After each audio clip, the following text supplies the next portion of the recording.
Tell him, McCluskey. Tell him what time it is. Little Hen says it's time to rock and roll. All you people are so scared of me. Come quietly or there will be trouble. Man, that's just me. I'm Batman. This is Sparta! There is a tiger in the bathroom. I'm an excellent driver. If it bleeds, we can kill it. Pop quiz, hotshot. Keep the change, you filthy animal. Hey, Griswold, where do you think you're going to put a tree that big? Bend over and I'll show you. Hello and welcome to the final Monday movie show of the year. It's a special one because we're going to go over our top 10 best and worst films. Without some technical difficulties, hopefully, this time. Great start to the end of the show, eh? Yeah, so if people who are listening in live at the moment, especially Mr. Moobs there, he said, "Sigh, amateurs, I would like to see you do better than." As simple as that. But yeah, we will be going over our top 10 best and worst films of the year, and in the second part of the show, we'll be looking at some awards. Yeah, we'll be going through our best of the year, the films that we believed, and actors and people who deserve a special mention for their contribution to film this year, and those who deserve a special mention for completely denigrating it into the pit of fiery hell that some of them have done. And yes, there are some. Oh God, yes. And what a good way to start things off as well, considering that we are going to be doing our top 10 worst films of the year first. Yeah. So let's just go. Here. Now, these lists are our combined lists. Me and Andy will be writing up our own top 10 worst and best films of the year. They will be going up on the site on mondaymovieshow.co.uk over the next few days. So keep an eye out for what we thought on our own, what our worst and best films were. This is a combined list. Yeah, so this is a list that we've actually had to agree on things.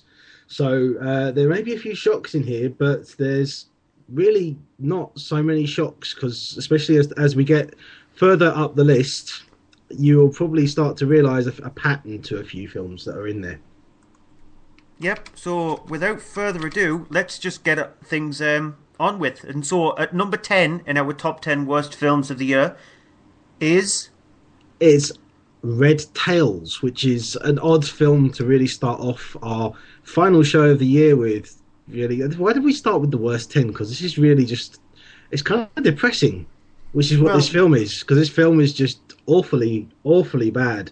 I mean, it's George Lucas written all over it, and anyone who's seen anything made by George Lucas since the original Star Wars films knows he's really just not capable of making films anymore.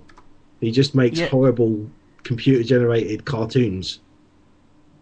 Yeah, the whole reason why it's in at number 10 is because the fact that it sort of like garnered a lot of attention with George Lucas putting in every penny from his own pocket into the film, and so you would have expected much better. But the acting in it is awful, and the special effects in it are awful, and it's just really badly done and really badly constructed and really badly made.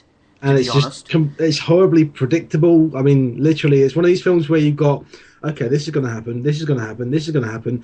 That guy's going to get engaged, and then, of course, he's going to die. You know? I mean, really, is there anything more annoying in a film than being able to go, oh, yeah. It's like you can walk into a room, and there'll be like 10 people there, and you can go, you, and you're going to live. You're going to be dead by the end. Yep, simple as that.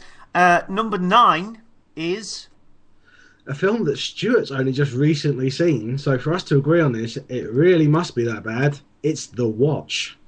Yep, let's just jump straight into a clip for it. This looks like it's a Thailand or something. I don't know what it is. It's beautiful. Oh my God! There's another doll in here. Hi, look at this. There's a doll in here. Man, look at this thing here. Oh my God, there's another one. Look at this. Did you know that? Yeah, that's I did. awesome. It's a Russian nesting doll. You want to have a seat when you start the meeting? That's incredible. Look at that little doll. Oh my goodness, look at that. Yeah. It keeps going. It keeps going. There's more. There's more dolls in here. No, they look call at them that. nesting dolls. Did you know that? No, but they keep going. There's more dolls. You have one doll, you have another doll. Put this on top of this doll. That's what they are. I just got to see. I got to get to the bottom of it. Yeah, there's You're a lot. You're kidding me. Yeah. Okay, but why don't we start the meeting up? Maybe you should You're not touch going it. to tell me that goes again. What's that? Guys, there's another one. Well, where can I pick one of these up? Yeah, I'm not sure. I'm Want gonna to get sit one. down? We can get going. Okay, I'm going to jump in here and do this. Now, that clip just shows you how bad the film is, considering that if you laughed at that clip, then you might enjoy this movie. If you didn't laugh at the clip, that's probably the funniest thing about the film. I just feel like there are burning hot needles sort of going through my ears at this moment. It's just Vince Vaughn trying to do his funny thing, and he's just playing dumb. And I mean, I don't know, is Vince Vaughn really like that in real life? Because that seems to be the only kind of character he's capable of playing now. It's really the same thing he plays in all his films now. I mean, would it kill him to do a good drama? Well, maybe it would. But yeah, it would. It would be like Sunlight or a Vampire. Vince Yeah. Vaughn just plays Vince Vaughn in a film now. He doesn't play anything else apart from himself. Vince, I'm actually saying that Vince, if you are listening, we know he's not, but if you were listening, please try and do a drama, because then at least if it does kill you, you won't be in any more films. Yep, Booger in the live chat has said Vince Vaughn isn't funny in anything, and that is exactly true. He isn't. Although I will. He's not especially funny in it, because he's like the one character who's not cracking jokes all the time and everything. But of course, obviously, there's Dodgeball. Yeah, maybe. On to number 8. Yeah, a small little film about a little girl who's sort of been kidnapped and then found she's escaped, and then someone else is kidnapped. And if you're getting kind of bored of this description, that's exactly how I felt when I watched Gone. Jill, there are a million other girls that this guy could victimize. Why would he come back for you? Because I'm the only one that got away, because I know his secret. I know what he's doing in Forest Park. He could have taken any one of these girls. They're all missing.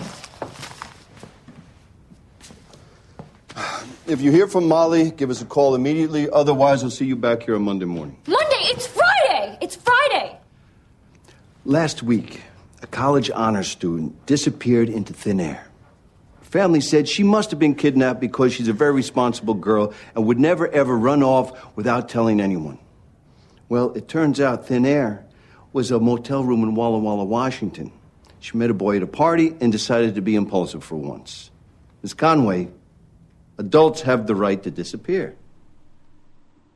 So that was Gone there. Personally, there is 3 set pieces in the film, and each set piece is exactly the same, where she steals a car.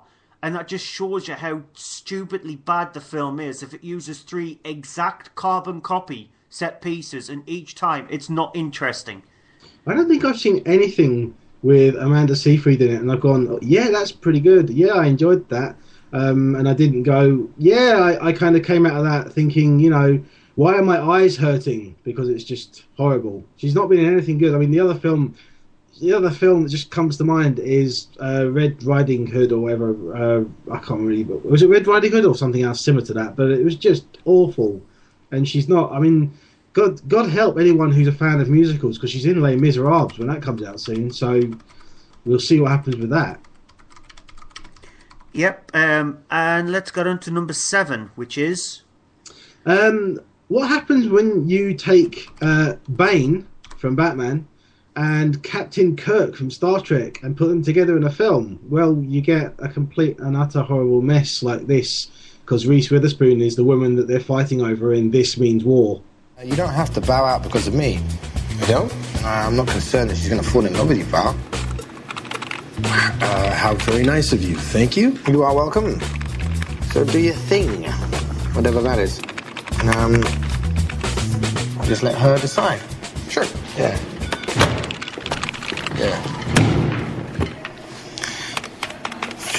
And while we're at it, why don't we put some ground rules in as well? I think we should. Number 1, I don't think we should tell her that we know each other. Number 2, let's stay out of each other's way. Number 3, yeah, no hanky-panky. No hanky-panky. God, you have not dated in a long time, have you? And if this ever starts to affect our friendship, which it won't, then we walk away. Done. So then we have a gentleman's agreement. A gentleman's agreement, we do. May the best man win. So that's This Means War at number 7 now. Yes, directed by McG. Yeah, I knew you were going to do that. That's why I decided not to do that. I hate McG because he's gone and now tarnished Tom Hardy's record. Tom Hardy had a clean record before he was in This Means War, and then he was in this film, and then now he's just gone and tarnished his record. Chris Pine is a decent enough actor as well. He is. He's been in some decent stuff. It's not just Star Trek. He's been in some decent dramas and stuff before Star Trek, before he hit it big. And it's just completely ruined him now. It's like, every time you think of him in an action scene, especially a scene involving a gun, you will think of this film. And it's just, oh, God, really? Why? I just, the two of them fighting it out and just, really? And the thing is as well, it ends, it's got sequel written all over it, which is just awful too. And I'm glad it's not going to happen because the movie didn't make a lot of money, thankfully. It made a bit, but not enough to make a sequel, I don't think. I know Andy defends McG because he thought Terminator Salvation was okay. I think he's an okay director in certain circumstances, and I think he's a great producer. But I mean, obviously there is This Means War, and did he not do like Charlie's Angels Full Throttle, which is just, really?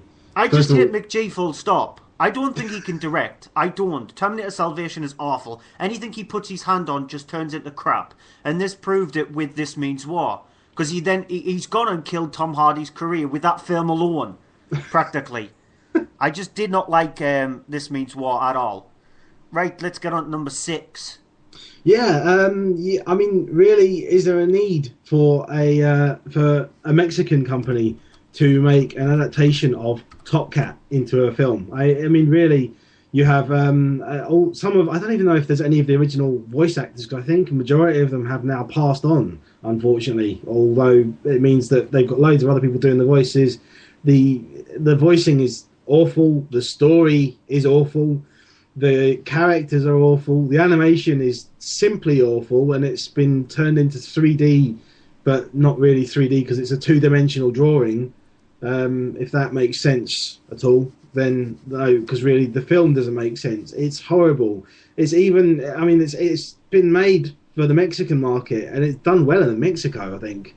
God knows if it's going to get a sequel. It might even do that because it did a lot of money there, but I really hope it doesn't, or if it does, we don't see it here, because it's awful.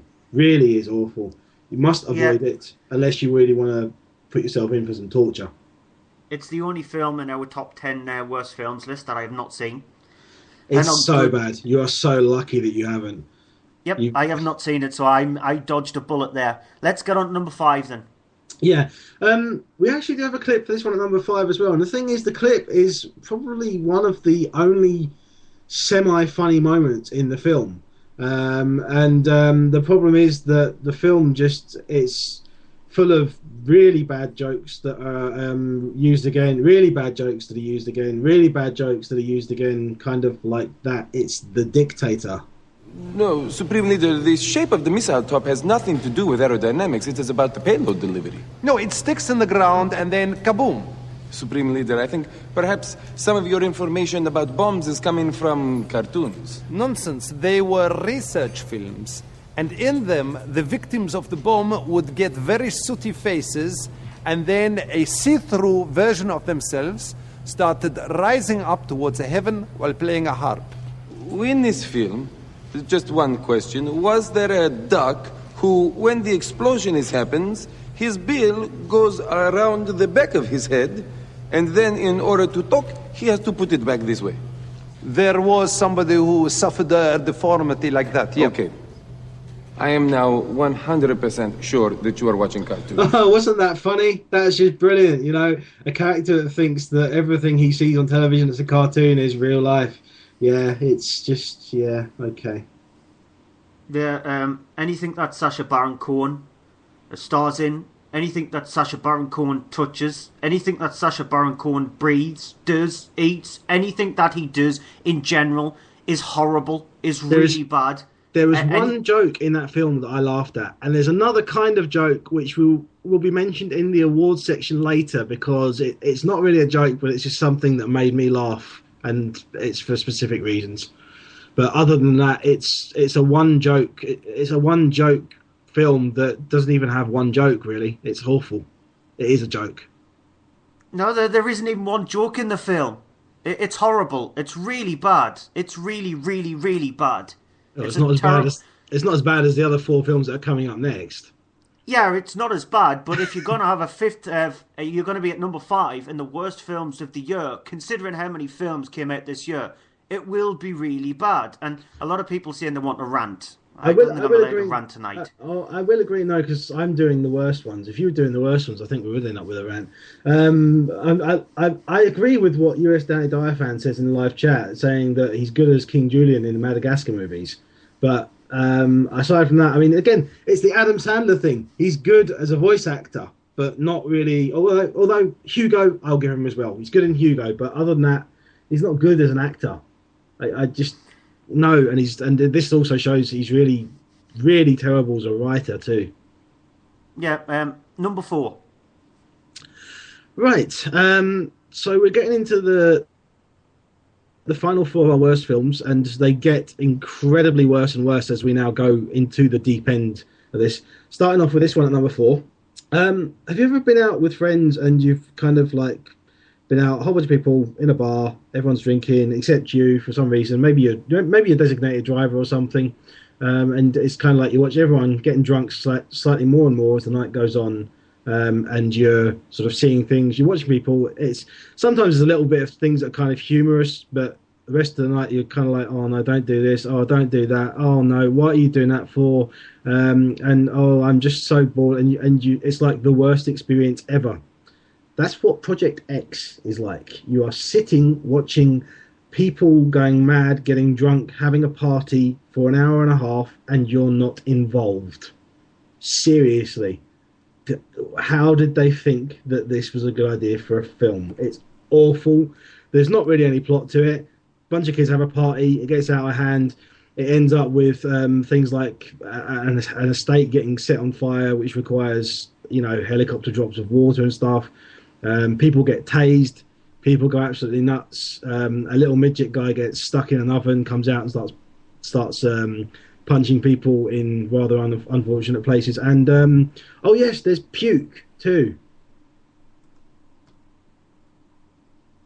It's just bad. I'm expecting more from you than that. Come on, it's just bad. Yeah, it's no. You're really restraining yourself from going on a rant, aren't you? Let's get on to number 3 then. Well, I think with this one, I think you should do this one, considering that you've seen this. I've only seen bits of it. I haven't seen the whole thing because of the thing of that. It's not my kind of thing, but I know how awful it is because you did go on about it at me for a while. The Devil Inside. Now, trying to think of anything good to say about this film is no, we're not doing good. We're doing worst. Not. Will you let me finish? Just trying to think of anything to say about this film, whether it be good, it's just impossible. Honestly, it is really impossible to try and think of anything that is good about this film. Trying to think of anything that's bad about this film is just simple. It's this film. That's all you have to say. This film is bad. It's really bad. It's beyond bad. I've seen quite a few horror films this year, and a lot of them have been the same kind of movie where it's a found footage film about somebody who's been possessed. The worst thing about this movie is it got a cinema release. It got released in more than a few hundred screens. It got people's time and attention, supposedly. It was billed as the most scariest film you have ever seen, and that the Vatican don't want people to see it. The Vatican are smart people. They definitely don't want people to see it because it's an absolute pile of crap.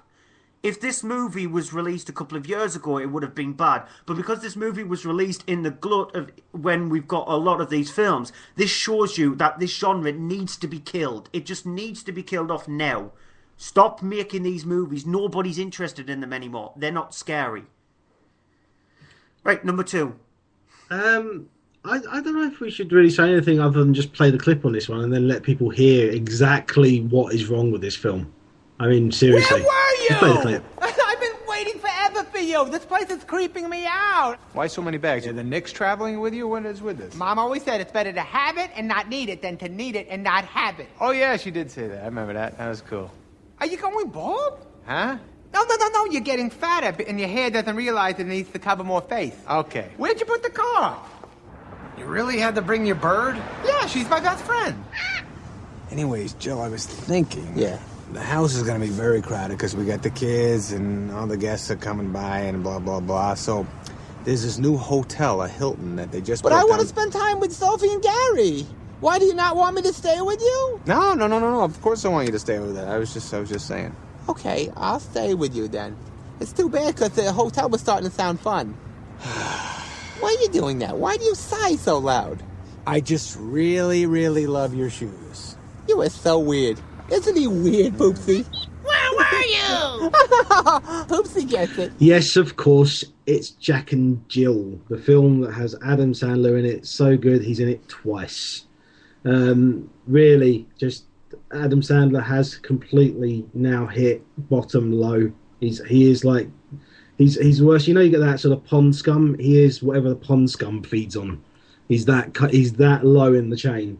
I mean, it's really. Do we need to see Adam Sandler in drag? No, really, no is the answer. As well as not only that, there are some appearances by other people in this film, which we shall get to later in tonight's show, which are just embarrassing. They're awful. I mean, really. And the thing as well, I mean, you got in there Katie Holmes in there too. I mean, God knows how Katie Holmes even agreed to do this. And just, really, do we need to have... no, I just... no, I want to forget. I really want to forget. It's horrible. Yeah, US Donny Dyer fan in the chat has said that somebody described Adam Sandler as this generation's Jerry Lewis. Well, Jerry Lewis is dead, so we can all hope. Yeah, maybe if that's an indication that Adam Sandler should die. It's harsh, but that's it's probably harsh. the But best thing for him. I mean, the thing is, he has turned in. As I said it before, Adam Sandler has turned into the new Eddie Murphy. He's become that actor who cannot do acting seriously anymore, and is just doing these horrible, awful films. But when he does voice acting, like Hotel Transylvania, he's fine. He's good. I'm trying to think who Eddie Murphy has become, though. That's a good question. Right, number one worst film of the year. Yeah, you people were all sort of saying that. I mean, what have other people been saying in the chat? What have they been suggesting as worst film of the year? Well, not worst films of the year. Well, the ultimate worst film of the year, but a few people, Mr. Moobs, he says, The Amazing Spider-Man. Oh, just moves. Just don't. No, it's. There are films that are worse, way worse than the Amazing Spider-Man, and I really like Amazing Spider-Man. So if you want to rant, keep it up because you'll get one from me. And we've had things like The Dictator and Battleships and things like that. Yeah, I mean, you really were trying to push for Battleship, but because I didn't dislike it as much as you do. I didn't think it was that terrible. I thought it was just for what it is. I don't mind the popcorn films like that, so I don't have a problem with that. But has anyone guessed what the number one film is? Nope. No. I see Burger saying Resident Evil, which admittedly wasn't brilliant. The new one. No, of course it's not that. I mean, it's a British film. If anyone is surprised at that, it is a complete and utter pile of rubbish. It is. I mean, it's the kind of thing that's like The Dictator, full of loads of really bad jokes that are repeated again and again and again. Horrible references to bodily fluids and things like that. And none of you guessed it yet? No, it's Keith Lemon, the film. Yeah, lemons. It's awful. It's horrible. It's just absolutely, honestly, who likes Keith Lemon? I saw it in a cinema which was filled with people who started laughing at the start of the film. So they were fans of Keith Lemon. They were there obviously to see it for that. And then after about 10 minutes, nobody laughed in the whole film. It's awful. It's horrible. I mean, actually, it's embarrassing as well. And Billy Ocean appears in it. Really? How did they manage to get Billy Ocean in there? Must have paid him a lot of money or something.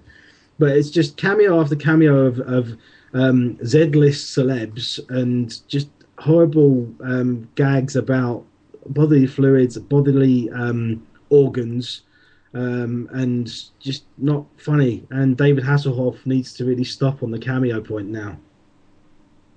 Yeah, I'm not saying anything. Why not? I'm just refusing. I'm not saying anything. The people want a rant. Nope. I refuse. I am not seeing anything at all. Okay, before we go on to our best 10 of the year, then I'm just going to mention a couple others that we did discuss and came very close to putting in, but unfortunately we could only fit 10 in. And a couple of them are The Sitter. I keep forgetting his name. Why do I keep forgetting his name? You know his name. Jonah Hill. Yes, Jonah Hill. I mean, the comedy that's not a comedy about babysitting, really. Necessary? No. Wanted? No. Awful? God, yes. And One for the Money, which is a Katherine Heigl movie, which, as everyone knows, is my favourite actress of the moment, because she's just absolutely god-awful. If you can buy her as a bounty hunter, then really you need to sort of hit over the head severely with a big frying pan just for humorous effect, because it needs to be drummed into your skull that she is an awful actress. She picks these awful films, these god-awful films, and One for the Money is one of the worst of them. But unfortunately, it's just edged out by the 10 that we've just gone through. So speaking of 10, let's go into our top 10 best movies of 2012, starting at number 10. Which is an Indonesian film called The Raid, which is... Yeah, let's go on. I want to get you on a rant. I really do now. No, why would I go off on a rant with the best films? A positive rant. No, it's The Raid. It's an Indonesian film directed by Gareth Evans. He was the first time director. He originally did documentaries, but then he was brought in to do a feature length film, and he did The Raid, which I'm not a fan of martial arts films. And so the whole reason why it's in our top 10 is because it surprised me, the fact that it is a really good film. Agreed on that. I mean, I love this film. I really do. Number 9 is... it's Tyrannosaur. Now, Tyrannosaur, it's not based on a dinosaur. Honestly, with a name like Tyrannosaur, you would probably think that it would be a dinosaur film. It's not. It's a small little British film with Olivia Colman, and it's directed by Paddy Considine. It's his first directorial debut. And I wasn't that much interested in the film. It was word of mouth that went around saying that the film is really good and that the acting is really good. After watching it, I completely agreed. The acting in it is absolutely fantastic. Paddy Considine has shown that he is a competent director. With this being his directorial debut, he's gone off his career in directing with a bang, because Tyrannosaur is one of those films that really does need to be seen. And I need to see it. I haven't had a chance yet, and I mean, you've made the case for it. It sounds really amazing. Number 8 in our top 10 movies. Yeah, it's the only animated film in the top 10, and it's Paranorman. Yeah, and you've not been able to see this, but I mean, I made a case. I love this film. Really brilliantly done. It's a stop motion animation, which is impressive for it, because it's just you don't see it as stop motion animation when you're watching it. You just get into it. Brilliantly written as well, which is the big thing of it. You need to have a good story. It'd be funny and be really atmospheric, and the whole thing of a kid's zombie movie. I mean, is there anything greater than a kid's zombie movie? Not really, but I mean, there are 7 other films to go. But it's just a brilliantly done film. It's one that not the youngest of kids can enjoy, but it's one of those films you could see it with kids and you'll both get something out of it. You and adults and kids will love it all together. Number 7, then. Let's move on to that film, which should be interesting to see what you have to say about this one, Stuart. Yeah, it's Joseph Gordon-Levitt is an actor who's proved himself over the last few years that he is in the higher echelons of actors. He can do a hell of a lot of roles. He's really good in romantic comedies. He's really good in dramas. But Looper is probably one of his standout moments. Time travel has not yet been invented. But 30 years from now, it will have been. It will be instantly outlawed, used only in secret by the largest criminal organizations. It's nearly impossible to dispose of a body in the future. I'm told. Tagging techniques, whatnot. So when these criminal organizations in the future need someone gone, they use specialized assassins in our present called loopers.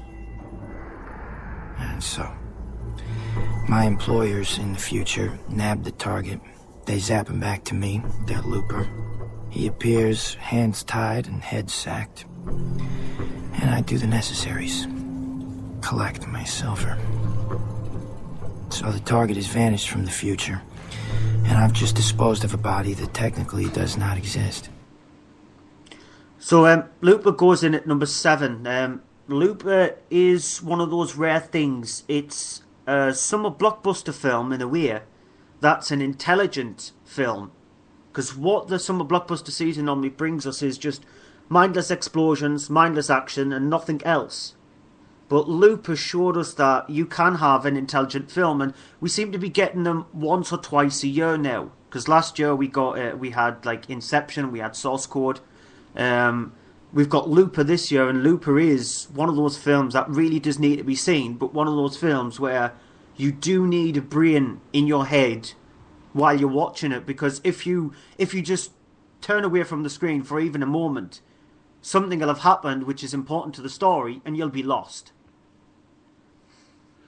So, the number 6 movie, I think people are going to be surprised by this, because I think a lot of people have forgotten of this film. Yeah, it's Margin Call. Eric gave me this file before he left. Eric? Dale, and he told me that he couldn't quite figure it out, and the last thing he said to me before the elevator doors closed was, be careful. He said, be careful? Yeah, so obviously I'm a little curious. I start to get into it a little bit, and I realize that the only thing that he's missed, it's just not good, Will. Right, okay, so what is he doing here? No, go to Model 4. It makes more sense. Okay. All right. What is this?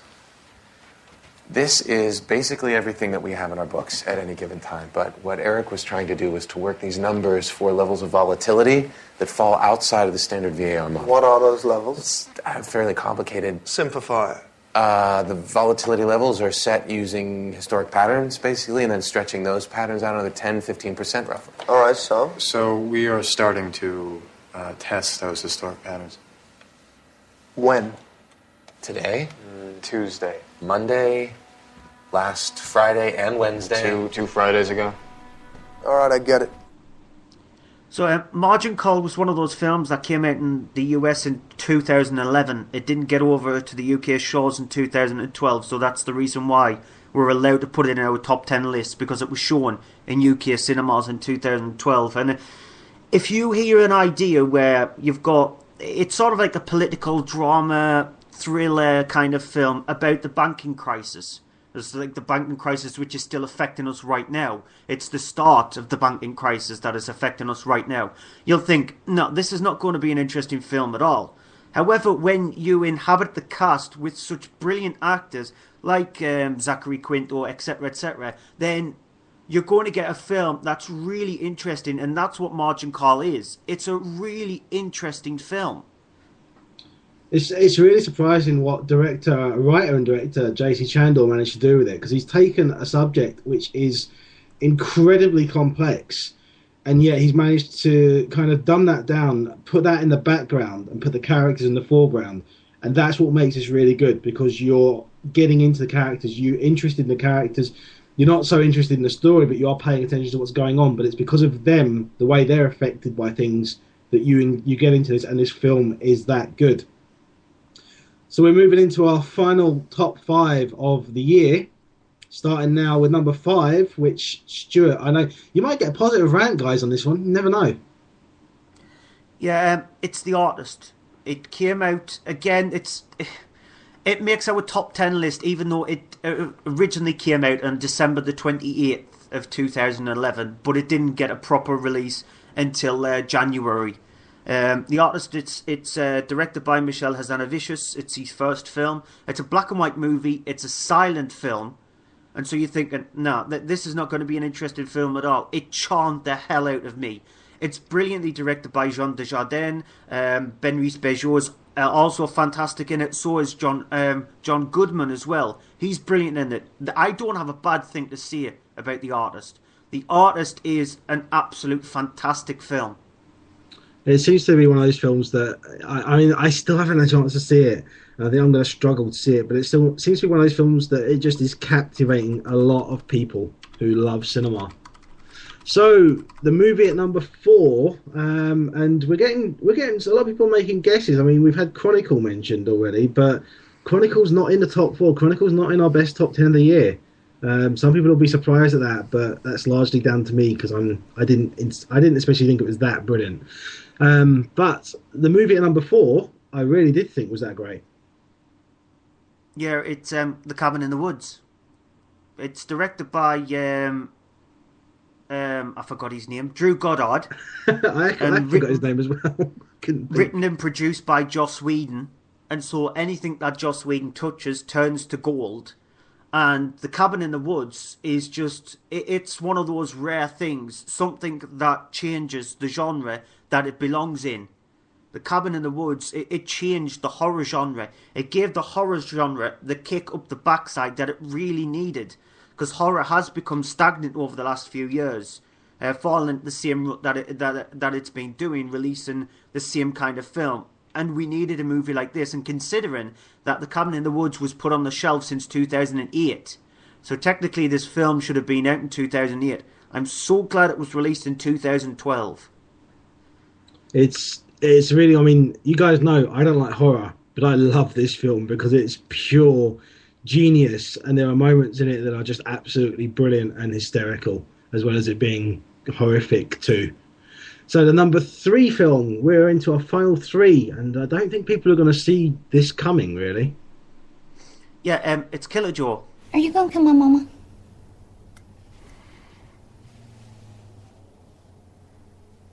I don't know.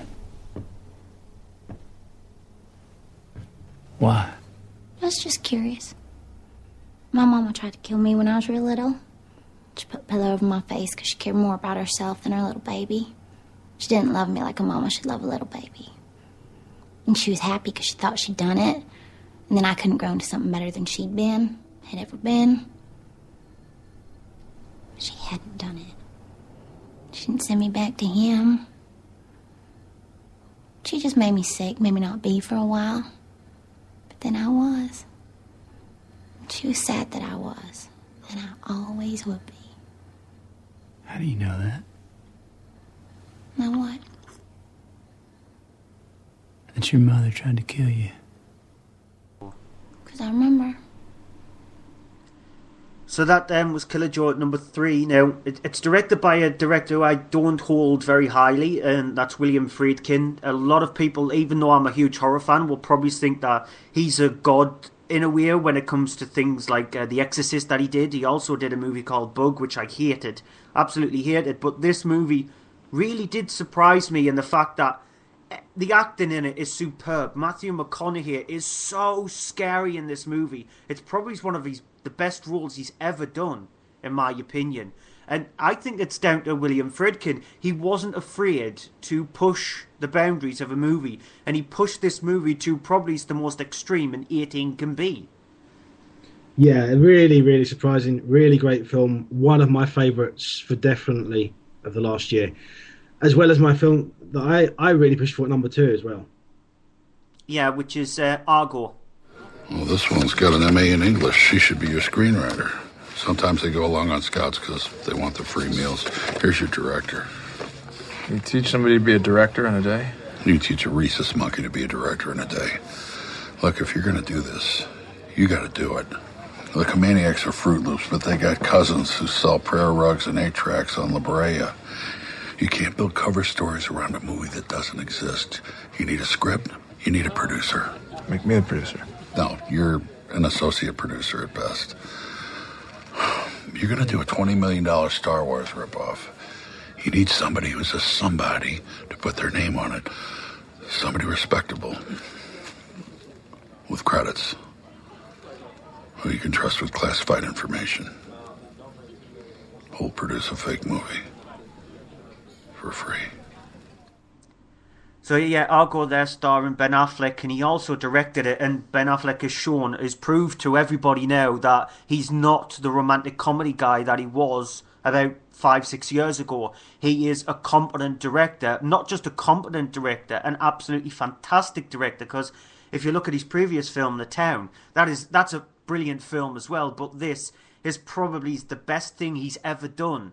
And that's a really interesting statement to see it, but it is probably the best thing he's ever done. But it's not as good as our number one film, which I think loads of people are going to be surprised. Let's play the clip for them.